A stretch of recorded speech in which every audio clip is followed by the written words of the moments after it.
السلام علیکم۔ آج کی جو ہماری حدیث ہے وہ ایک روزے سے متعلق ہے کہ اسلام میں روزے کی بہت بڑی اہمیت ہے۔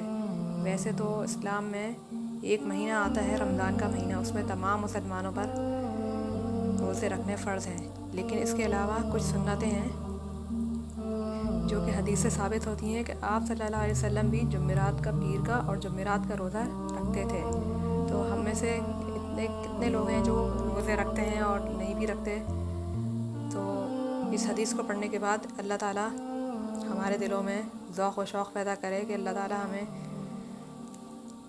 اس قابل بنائے کہ ہم روزے کو رکھیں اور ہمیں توفیق دے۔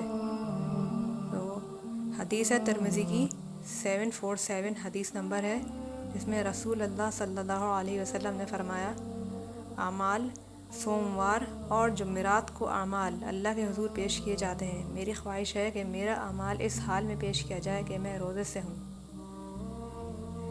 سبحان اللہ، اس حدیث کو پڑھنے کے بعد ہمیں پتہ چلتا ہے کہ اس میں پیر اور جمعرات کے روزے رکھنے کی کتنی بڑی فضیلت ہے کہ اس میں اعمال اللہ کے حضور پیش کیے جاتے ہیں۔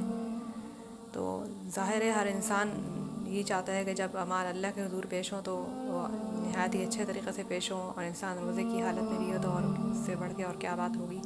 تو اللہ تعالیٰ ہم سب کو اس پہ عمل کرنے کی توفیق عطا فرمائے، آمین۔